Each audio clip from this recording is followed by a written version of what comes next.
आज तक रेडियो सुनता है सारा जहां।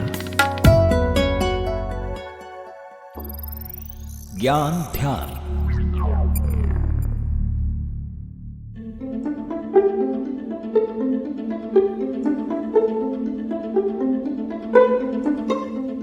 महाराष्ट्र में 2 हाई प्रोफाइल केसेस पर जांच चल रही है। पहला सुशांत सिंह राजपूत की मौत का और दूसरा टीआरपी मैनिपुलेट करने वाले केस में। पहले ये दोनों केसेस ही मुंबई पुलिस जांच कर रही थी, लेकिन अब इसकी जांच सीबीआई कर रही है। इसी बीच महाराष्ट्र सरकार ने एक बड़ा ऐलान कर दिया है। महाराष्ट्र सरकार ने सीबीआई को दी गई सामान्य सहमति को वापस ले लिया है, यानी उस पर्टिकुलर राज्य में सीबीआई के जांच करने की इजाज़त या अंग्रेजी में कहे तो कंसेंट को वापस ले लिया है। इसे वापस लेने से होगा क्या? तो होगा ये कि अब सीबीआई को किसी भी मामले की जांच से पहले राज्य सरकार से अनुमति लेनी होगी। Delhi special police establishment act के तहत दिए गए अधिकार का इस्तेमाल करते हुए महाराष्ट्र सरकार ने ये फैसला लिया है। तो अब यहाँ सवाल ये उठता है कि आखिर सामान्य सहमति क्या होती है, स्पेशल पुलिस एस्टैब्लिशमेंट एक्ट क्या है, और इस एक्ट में ऐसे कौन से प्रावधान हैं जिसके तहत ये फैसला लिया गया है। सीबीआई किन शर्तों पर किसी मामले की जांच कर सकती है, राज्यों के पास ऐसी कौन सी पावर्स हैं कि वो सीबीआई को जांच करने से रोक सकती है, और कब सीबीआई को राज्य सरकारें उन्हें जांच करने से नहीं रोक सकती। आज के ज्ञान ध्यान में इसी टॉपिक पर होगी बात मेरे यानी खुशबू कुमार के साथ।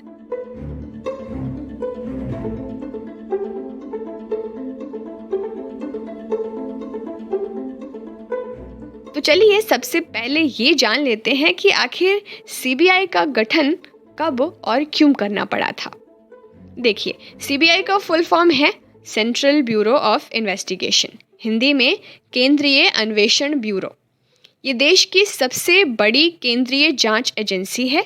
सेकेंड वर्ल्ड वॉर के दौरान साल 1941 में ब्रिटिश भारत के युद्ध विभाग में एक विशेष पुलिस स्थापना स्पेशल पुलिस एस्टैब्लिशमेंट का गठन किया गया था, ताकि युद्ध से संबंधित खरीद मामलों में रिश्वत और करप्शन के आरोपों की जांच की जा सके।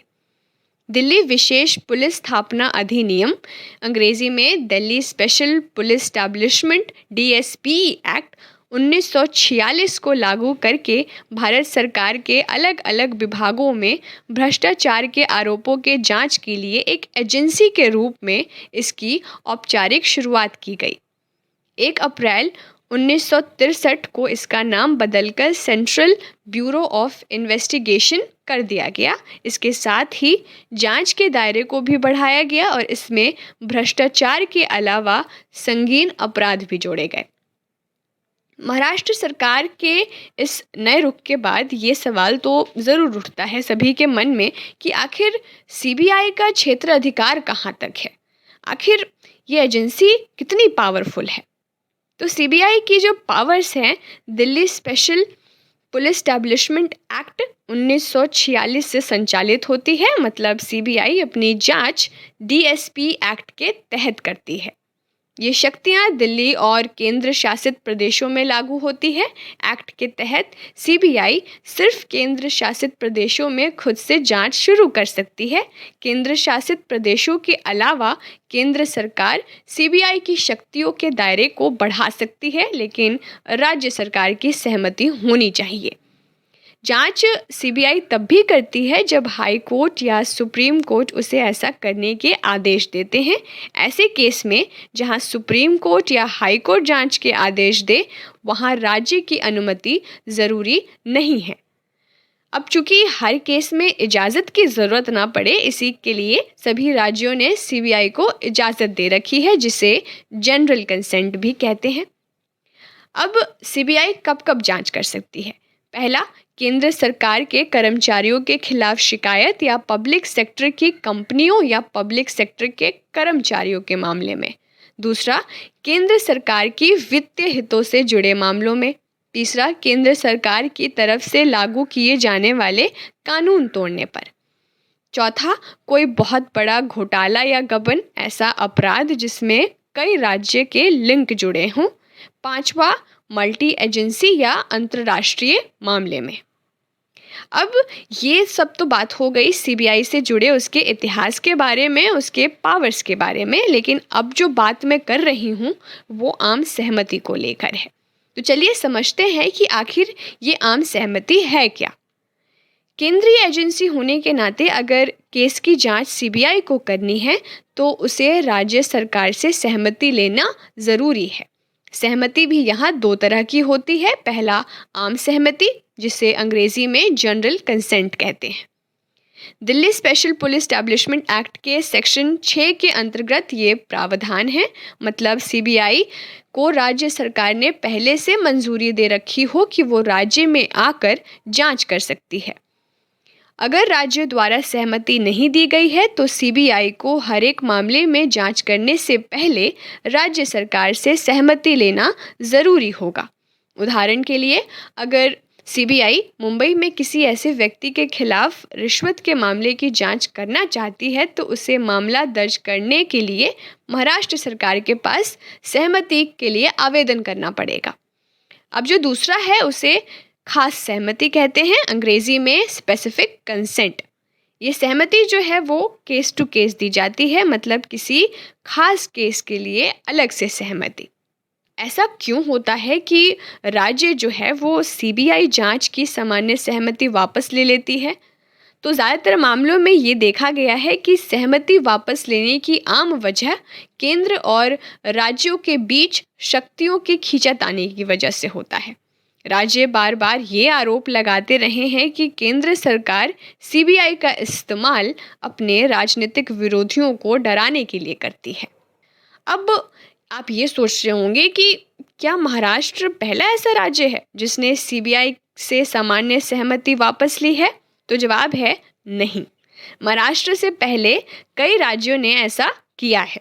उदाहरण के लिए, अभी कुछ ही महीनों पहले राजस्थान में अशोक गहलोत, सचिन पायलट की तनातनी के बीच सीबीआई ने मुख्यमंत्री अशोक गहलोत से जुड़े लोगों पर छापेमारी की थी।